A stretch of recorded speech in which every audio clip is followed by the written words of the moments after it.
Hello ನಮಸ್ಕಾರ, ನಮ್ಮ ವಿಲಾಗ್ಗೆ ಸ್ವಾಗತ ಸುಸ್ವಾಗತ. ಇವತ್ತು ಆಗಸ್ಟ್ 15, ಸೊ ಅದಕ್ಕೆ ಇಬ್ಬರು ಫ್ರೀ ಇದ್ವಿ. ಎಲ್ಲಿ ಹೋಗ್ತಾ ಇದ್ದೀವಿ?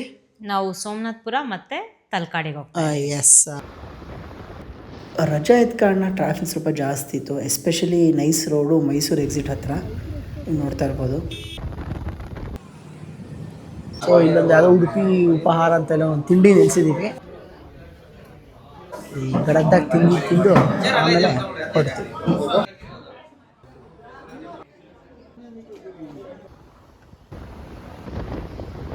ಆಗಸ್ಟ್ 15 ನಮ್ಮ ದೇಶಕ್ಕೆ ಸ್ವಾತಂತ್ರ್ಯ ಬಂದಂತಹ ಒಂದು ದಿನ. ನಾವು ಇಷ್ಟು ಸ್ವತಂತ್ರವಾಗಿ ಓಡಾಡ್ತಿದ್ದೀವಿ ಅಂದರೆ ಅದಕ್ಕೆ ಆ ಹಿರಿಯರು ಮಾಡಿರೋವಂಥ ಒಂದು ಹೋರಾಟ. ದಾರಿಯಲ್ಲಿ ಹೋಗ್ತಾ ಯಾವುದೋ ಈ ಥರ ಸ್ಕೂಲ್ ಮಕ್ಕಳು ಇಂಡಿಪೆಂಡೆನ್ಸ್ ಡೇ ಪರೇಡ್ ಮಾಡ್ತಾಯಿದ್ರು. ತುಂಬ ಖುಷಿ ಆಯ್ತು ನೋಡಿ. ನನಗೆ ನಮ್ಮ ಸ್ಕೂಲ್ ಡೇಸ್ ನೆನಪಾಯಿತು. ನಮ್ಮ ಸ್ಕೂಲಲ್ಲಿ MKT ಸ್ಕೂಲ್ ಹರಿಹರದಲ್ಲಿ ತುಂಬ ಚೆನ್ನಾಗಿ ಮಾಡ್ತಾಯಿದ್ವಿ. ನನಗೆ ನೆನಪಿರೋ ಹಾಗೆ ನಾವು ಮಾರ್ಚ್ ಫಾಸ್ಟ್ ಮಾಡ್ತಾಯಿದ್ವಿ. ಆಮೇಲೆ ನಾನು 9ನೇ ಕ್ಲಾಸಿಂದ ಪ್ರತಿ ಇಂಡಿಪೆಂಡೆನ್ಸ್ ಡೇಗೂ ಸ್ಕಿಟ್ ಮಾಡಿದ್ದೀನಿ. ಸೊ ಫ್ರೀಡಮ್ ಫೈಟರ್ಸ್ ಬಗ್ಗೆ ಸ್ಕಿಟ್ ಮಾಡ್ತಾಯಿದ್ವಿ, ಕರೆಂಟ್ ಅಫೇರ್ಸ್ ಬಗ್ಗೆ ಸ್ಕಿಟ್ ಮಾಡ್ತಾಯಿದ್ವಿ. ಅವ್ರು ನೆನೆಸ್ಕೊಂಡ್ರೆ ಒಂಥರ ತುಂಬ ಖುಷಿ ಆಗುತ್ತೆ. ಇದನ್ನೆಲ್ಲ ಕಂಪಲ್ಸರಿ ಮಾಡಬೇಕು, ಆವಾಗಲೇ ಸ್ಕೂಲ್ ಮಕ್ಕಳಲ್ಲಿ ಒಂದು ಜಾಗೃತಿ ಮೂಡೋದು.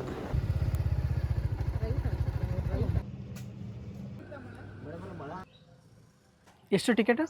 20 rupees.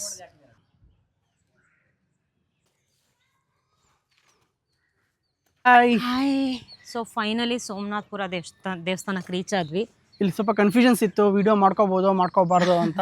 ಒಬ್ರು ವಿಡಿಯೋ ಮಾಡ್ಕೊಳ್ಳಿ ಅಂತಾರೆ, ಒಬ್ರು ಮಾಡ್ಕೋಬೇಡಿ ಅಂತಾರೆ. 8 ಗಂಟೆ ಬಿಟ್ವಿ, ಮಧ್ಯ ಒಂದು ಅರ್ಧ ಗಂಟೆ ತಿಂಡಿಗೆ. ಅವ್ನ ಅಜ್ಜಿ ಒಂದು ಮಸಾಲೆ ದೋಸೆ ಕೊಡೋಕೆ ತುಂಬ ಲೇಟ್ ಮಾಡಿದ. ಅರ್ಧ ಗಂಟೆ ಅಲ್ಲ, ಮೋಸ್ಟ್ಲಿ 1 hour ಆಯ್ತು ಅನ್ಸುತ್ತೆ ಅಲ್ಲಿ ಅವ್ನು ಕೊಡೋಕ್ಕೆ. ಅರ್ಧ ಗಂಟೆ ಮಾಡೋದು.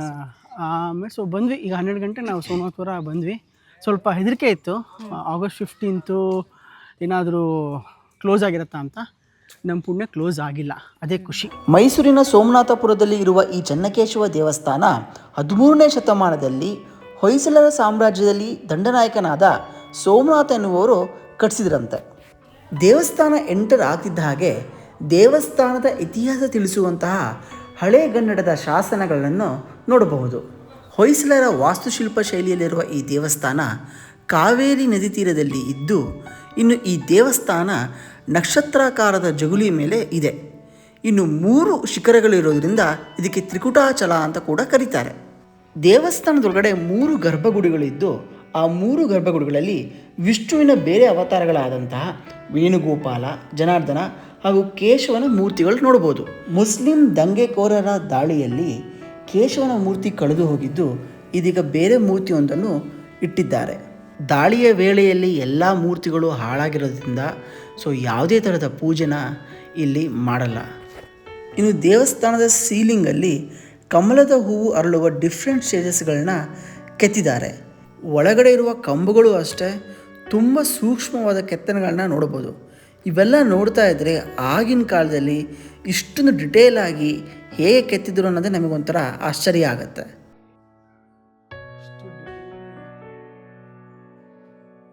ಇನ್ನು ಈ ದೇವಸ್ಥಾನದ ಹೊರಗೋಡೆಯಲ್ಲಿ ನಾವು ಅನೇಕ ಸೂಕ್ಷ್ಮ ಕೆತ್ತನೆಗಳು ನೋಡ್ಬೋದು. ಕೆಳಗಡೆ ಆನೆಗಳೇ ಈ ದೇವಸ್ಥಾನ ಹೊತ್ತಿರೋ ಹಾಗೆ ಕೆತ್ತಿದ್ದಾರೆ, ಅದರ ಮೇಲೆ ಕುದುರೆಗಳು. ಇನ್ನು ಈ ದೇವಸ್ಥಾನದ ಗೋಡೆಗಳಲ್ಲಿ ರಾಮಾಯಣ, ಭಗವತ್ ಪುರಾಣ, ವಿಷ್ಣು ಪುರಾಣ ಹಾಗೂ ಮಹಾಭಾರತ ಕಥೆಗಳನ್ನು ಕೂಡ ಕೆತ್ತಿದ್ದಾರೆ.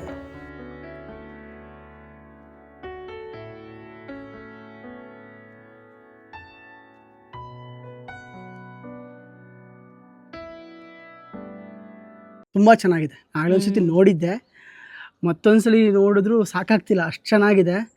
ಎಷ್ಟು ಇಲ್ಲಿ ಡಿಟೇಲಿಂಗ್ ಆಗಿ ಕೆತ್ತನೆ ಇದೆ ಅಂದರೆ ಇಲ್ಲಿ ಅಪ್ಪ ಇದು ಒಂದು ಜನ್ಮ ಬೇಕೇನೋ ಎಲ್ಲದನ್ನು ನೋಡಿ ಅರ್ಥ ಮಾಡ್ಕೊಳಕ್ಕೆ, ಅಷ್ಟು ಚೆನ್ನಾಗಿದೆ. ನಿಂಗೆ ಹೆಂಗೆ ಅನಿಸ್ತಾ? ನಂಗೂ ತುಂಬ ಖುಷಿ ಆಯಿತು. ಅಂದರೆ ಒಂದೊಂದು ಡಿಫ್ರೆಂಟಾಗಿ, ಅಂದರೆ ಒಂದೇ ಥರ ಮಾಡಿಲ್ಲ, ಎಲ್ಲ ಬೇರೆ ಬೇರೆ ಬೇರೆ ಥರ ಕೆತ್ತನೆ ಇದೆ. ಅದೆಷ್ಟು ಟೈಮ್ ತೊಗೊಂಡಿದ್ರು, ಅದೆಷ್ಟು ಪೇಷನ್ಸ್ ಇತ್ತಪ್ಪ ಅವರಿಗೆಲ್ಲ ಅಂತ ಅನ್ಸುತ್ತೆ ನನಗಂತೂ. ಸೀಲಿಂಗಲ್ಲೂ ಯಾವುದು ರಿಪೀಟ್ ಇಲ್ಲ, ಒಂದೊಂದು ಕಂಬನೂ ಆಲ್ಮೋಸ್ಟ್ ರಿಪೀಟ್ ಇಲ್ಲ. ಆಮೇಲೆ ಹೊರಗಡೆನೂ ಅಷ್ಟೇ ಎಲ್ಲ ನಮ್ಮ ಹರಿಹರದಲ್ಲಿ ಹರಿಹರೇಶ್ವರ ದೇವಸ್ಥಾನ ಇದೆ, ಅದೇ ಥರ ಇದು ಇನ್ನೂ ತುಂಬ ಗ್ರ್ಯಾಂಡಾಗಿದೆ ಅನಿಸ್ತು ನನಗೆ. ತುಂಬ ಖುಷಿ ಆಯಿತು. 2ನೇ ಸಲ ಬಂದರೂ ನನಗೆ ಮತ್ತೆ ಮತ್ತೆ ಬರಬೇಕು ಅನಿಸುತ್ತೆ, ಅಷ್ಟು ಚೆನ್ನಾಗಿದೆ. ಹಂಗೆ ಬಿಸಿಲು ಇದೆ, ಸಿಕ್ಕಾಬಟ್ಟೆ ಬಿಸಿಲಿದೆ.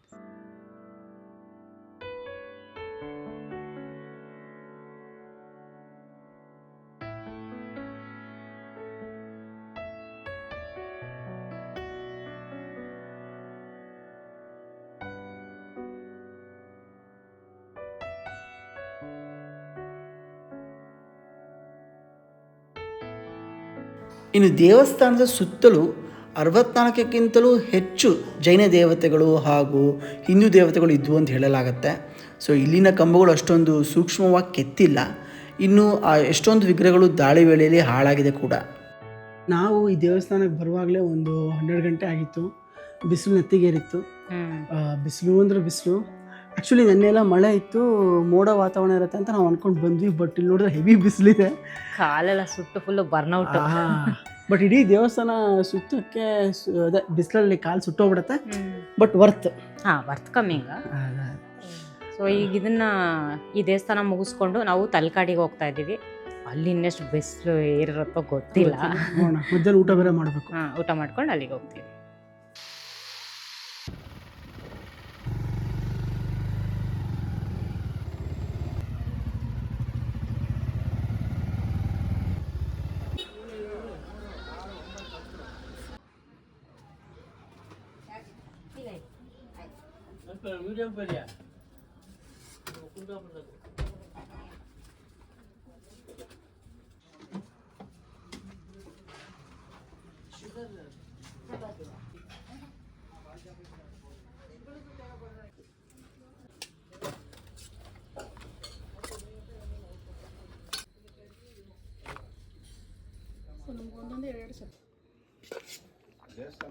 ಹಾಯ್ ಎಲ್ಲರಿಗೂ.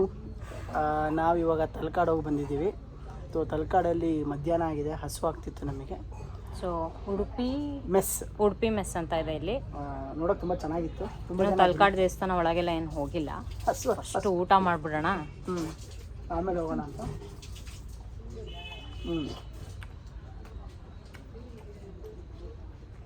ತುಂಬ ಹಸುವಾಗ್ತಿತ್ತು. ಸೊ ಇಲ್ಲೊಂದು ಉಡುಪಿ ಮೆಸ್ ನೋಡಿದ್ವಿ, ತುಂಬ ಜನ ಬಂದಿದ್ದರು. ಸೊ ಹೊರಗಡೆ ಬಂದರೆ ಒಂದು ಫುಲ್ಲು ಪಾಸಿಟಿವ್ ವೈಬ್ಸ್ ಇತ್ತು. ಸೊ ಹಾಗಾಗಿ ಹೊರಗಡೆ ನುಗ್ಗಿದ್ವಿ. ಸೊ ತುಂಬ ಚೆನ್ನಾಗಿ ಅನಿಸ್ತು. ಸೊ ಅದರಿಂದ ಅದು ವೀಲಾಗ್ ಮಾಡ್ತಾಯಿದ್ದೀವಿ ಇದ್ರ ಬಗ್ಗೆ. ಸೊ ಮನೇಲೆ ಅವರು ಇರೋ ಸಣ್ಣ ಜಾಗದಲ್ಲೇ ಮಾಡ್ತಾ ಇದ್ದಾರೆ. ಹಿಂದ್ಗಡೆ ಇರೋ ಜಾಗದಲ್ಲಿ ಫುಲ್ ಕವರ್ ಮಾಡಿಕೊಂಡು ಅಲ್ಲೂ ಈಗ ಮದುವೆಲೆಲ್ಲ ಟೇಬಲ್ಲು ಚೇರ್ ಹಾಕಿರ್ತಾರಲ್ಲ ಆ ಥರ ಹಾಕಿ ಇಟ್ಟಿದ್ದಾರೆ. ತುಂಬ ಜನ ಬಂದರೆ ಅದಕ್ಕೂ ಆಗಲಿ ಅಂತ ಹೇಳ್ಬಿಟ್ಟು. ಸದ್ಯಕ್ಕೆ ಇವಾಗ ನಮಗೆ ಬಾಳೆ ಎಲೆಯಲ್ಲಿ ಉಪ್ಪಿನಕಾಯಿ, ಉಪ್ಪು, 2 ಥರದ ಪಲ್ಯ ಕೊಟ್ಟಿದ್ದಾರೆ. ಒಂದು ಚಪಾತಿ, 2 ಚಪಾತಿ. ಈ ಕೆಂಪನೇದು ಇದು ಟೊಮೆಟೊ ಮತ್ತು ಈರುಳ್ಳಿದು ಗೊಜ್ಜು.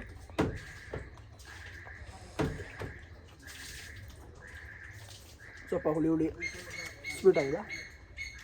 ಎರಡನೇದು ಏನು ತರಕಾರಿ? ಬಣ್ಣ ಸೌತೆಕಾಯಿ ಅಲ್ಲ,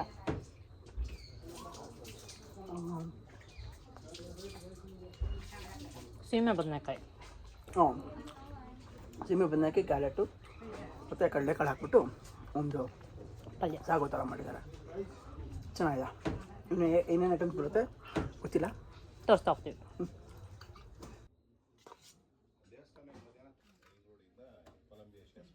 ಇವಾಗ ರೈಸು ಮತ್ತು ನುಗ್ಗೆಕಾಯಿ ಸಾಂಬಾರು ಹಾಕಿದ್ದಾರೆ. ಸಾರು, ರಸಮ್ ಮಾತ್ರ. ಸಾಂಬಾರು ಆದಮೇಲೆ ರಸಮ್ ಕೂಡ ಇದೆ. ರಸಮ್ಮು ಮೊಸರು. ರಸಮ್ ಹದವಾಗಿದೆ, ಸ್ಟ್ರಾಂಗ್ ಇದೆ, ಚೆನ್ನಾಗಿದೆ. ಶೆಕೆ ಇದ್ದರೂ ಹಸುವಿಗೆ ಹೆವಿ ಬ್ಯಾಟಿಂಗ್ ಮಾಡ್ತಾ ಇದ್ದೀವಿ.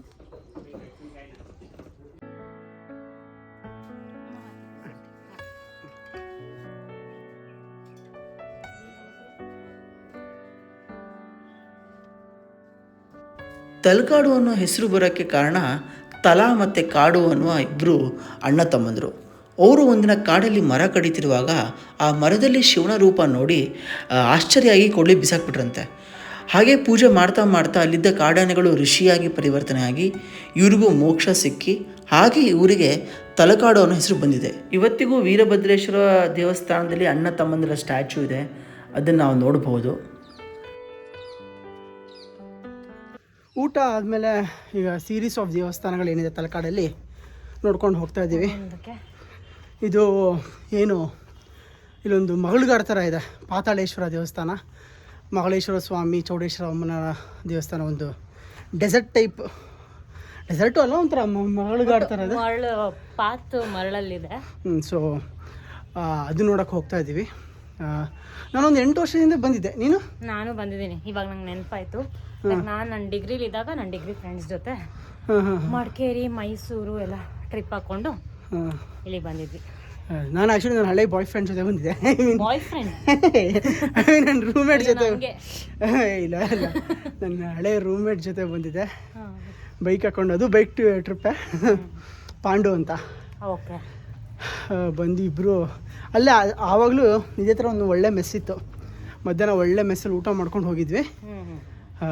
ಇವತ್ತು ಒಳ್ಳೆ ಊಟ ಸಿಕ್ತು ಅಲ್ವಾ? ಚೆನ್ನಾಗಿತ್ತು ಅಂತ ಸಖತ್ ಖುಷಿ ಆಯ್ತು ನನಗೆ. ಎಷ್ಟು ದೂರ ಇದೆ ಗೊತ್ತಿಲ್ಲ, ನೀವು ನೋಡ್ತಾ ಇರ್ಬೋದು, ಫುಲ್ಲು ಮರಳು. ಪುಣ್ಯ ಅಂದರೆ ಮೇಲ್ಗಡೆ ಶೀಟ್ ಇದೆ. ಸಿಕ್ಕಾಪಟ್ಟೆ ಶೆಕೆ ಆಗ್ಬಿಡ್ತಪ್ಪ. ಓ ಮೈ ಗಾಡ್. ನಾವು ಎಲ್ಲ ಮೋಡ ಮಳೆ ಅಂತ ಅಂದ್ಕೊಂಡು ಬಿಟ್ವಿ. ಕ್ಲೌಡಿ ಅಂತೂ ಇದ್ದೇ ಇರುತ್ತೆ. ಇಷ್ಟು ಬಿಸಿಲಿರುತ್ತೆ ಅಂತ ಅನ್ಕೊಂಡಿರಲಿಲ್ಲ.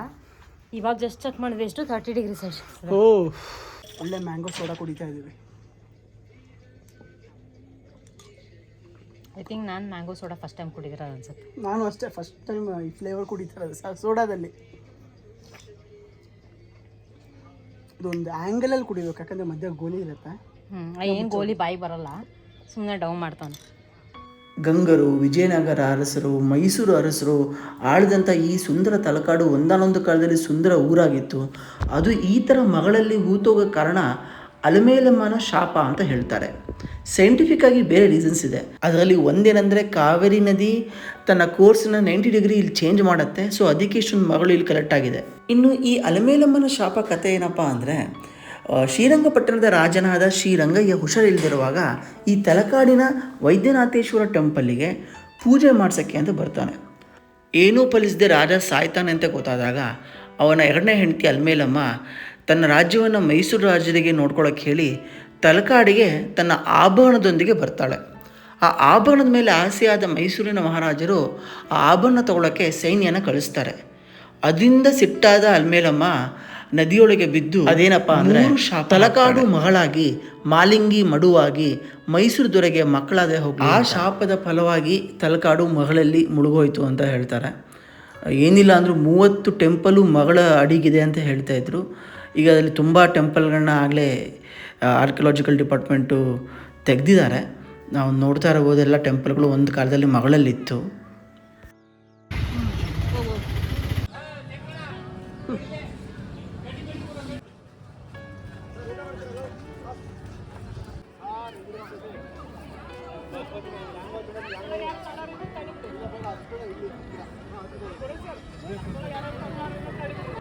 ಓಕೆ, ನಾವಿವಾಗ ದೊಡ್ಡ ಸ್ಕ್ಯಾಮ್ ಬಗ್ಗೆ ಹೇಳಕ್ ಬಂದಿದ್ದೀವಿ.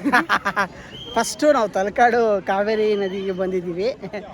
ಅದನ್ನು ಹೇಳೋಗ್ಬಿಟ್ಟು ಇವಾಗ ಸ್ಕ್ಯಾಮ್ ಬಗ್ಗೆ ಮಾತಾಡ್ತೀವಿ. ಏನಪ್ಪ ಅಂದರೆ, ಈ ತಲಕಾಡುಗೆ ಬರ್ತಾ ಅಲ್ಲಿ ಹಳ್ಳಿ ಎಂಟ್ರೆನ್ಸಲ್ಲಿ ಒಂದು 10 ರೂಪಾಯಿ ತಗೊಂಡ್ರು. ಅದು ಯಾಕೆ ಅಂತ ಒಂದು 10 ಸತಿ ನಾನು ಕೇಳಿದೆ. ಅವರು ಹೆಂಗಂತಂದ್ರೆ ಟೆಂಡರ್ ಆಗಿದೆ, ಕೊಡಬೇಕು ಅಷ್ಟೇ, ರೀಸನ್ ಹೇಳ್ತಾ ಇಲ್ಲ. ಮುಂದೆ ಬರ್ತೀವಿ, ಏನೂ ಸರಿ ಇಲ್ಲ, ರೋಡ್ ಅಂತೂ ಮೊದಲೇ ಚೆನ್ನಾಗಿಲ್ಲ. ಅದಾದಮೇಲೆ ಮತ್ತೆ ಇಲ್ಲಿ ಕಾವೇರಿ ನದಿ ಅಲ್ಲೂ 10 ರೂಪಾಯಿ ತೊಗೊಂಡ್ರು. ಪಾರ್ಕಿಂಗ್ ಅಂತೆ, ಪಾರ್ಕಿಂಗ್ ಜಾಗನೇ ಇಲ್ಲ. ಆಯ್ತಾ, ಅದಾದಮೇಲೆ ಮತ್ತೆ ಅಲ್ಲಿರೋ ಚಪ್ಪಲಿ ಇಡೋಕ್ಕೆ ಅಲ್ಲೂ 5 ರೂಪಾಯಿ ತೊಗೊಂಡ್ರು. ಇದೆಲ್ಲ ಯಾವ ಲೆಕ್ಕ ಅಂತ. ಬಟ್ ಸ್ಟಿಲ್ ಇದು ಒಂದು ಸಣ್ಣ ರೀತಿ ಸ್ಕ್ಯಾಮೇ ಅವೆಲ್ಲ.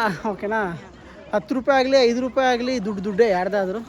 ಓಕೆನಾ, ನಮ್ಗೆ ಗೊತ್ತು ಕಮೆಂಟ್ ಸೆಕ್ಷನ್ ತುಂಬ ಜನ ಬೈತಾರೆ, ನಿನ್ನ ಅಜ್ಜಿ ಅದು ಯಾವುದೋ ಹಂಗೆ ಹಿಂಗೆ ಅಂತ.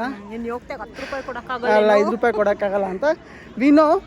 ಬಟ್ ಸ್ಟಿಲ್ ಕೆಲಸತಿ ಬೇಜಾರಾಗುತ್ತೆ, ಏನು ವ್ಯಾಲಿಡ್ ರೀಸನ್ ಇಲ್ವಲ್ಲ ಅಂತ. ಓಕೆನಾ, ನಮಗೀಗ ಮಾಲಲ್ಲೂ 50 ರೂಪಾಯಿ ಪಾರ್ಕಿಂಗ್ ಕೊಡಬೇಕಾದಾಗ, ಇದು ಏನೋ ಒಂದು ಫಿಲಮ್ ನೋಡಿ 50 ರೂಪಾಯಿ ಪಾರ್ಕಿಂಗ್ ಕೊಡಬೇಕಾದಾಗ ನಮಗೂ ಹೊಟ್ಟೆ ಉರಿಯುತ್ತೆ. ಸೊ ಈ ಸ್ಕ್ಯಾಮ್ ಎಲ್ಲಿದ್ದು ಸ್ಕ್ಯಾಮೇ, ಅದೊಂದು ಬೇಜಾರಾಗತ್ತೆ. ಸೊ ಇಲ್ಲಿಗೆ ನಮ್ಮ ವಿಲಾಗ್ ಮುಗೀತು. ನೀವು ನಿಮ್ಮ ಫ್ಯಾಮಿಲಿ ಜೊತೆ ಬೆಂಗಳೂರಿಂದ 1 ಡೇ ಔಟಿಂಗಿಗೆ ಸೋಮನಾಥಪುರ ಹಾಗೂ ತಲಕಾಡಿಗೆ ಹೋಗಿ ಬರ್ಬೋದು. ನೀವು ಹೋದರೆ ನಿಮ್ಮ ಎಕ್ಸ್ಪೀರಿಯೆನ್ಸ್ ಹೇಗಿತ್ತು, ಅಥವಾ ಹೋದಾಗ ನಿಮ್ಮ ಎಕ್ಸ್ಪೀರಿಯೆನ್ಸ್ ಹೇಗಿತ್ತು ಅನ್ನೋದನ್ನು ಕಮೆಂಟ್ ಮಾಡಿ. ಹಾಗೆ ನಮ್ಮ ಚಾನಲ್ನ ಫಾಲೋ ಮಾಡಿ, ಸಬ್ಸ್ಕ್ರೈಬ್ ಮಾಡಿ, ಹಾಗೆ ಕಮೆಂಟ್ ಕೂಡ ಮಾಡಿ. See you.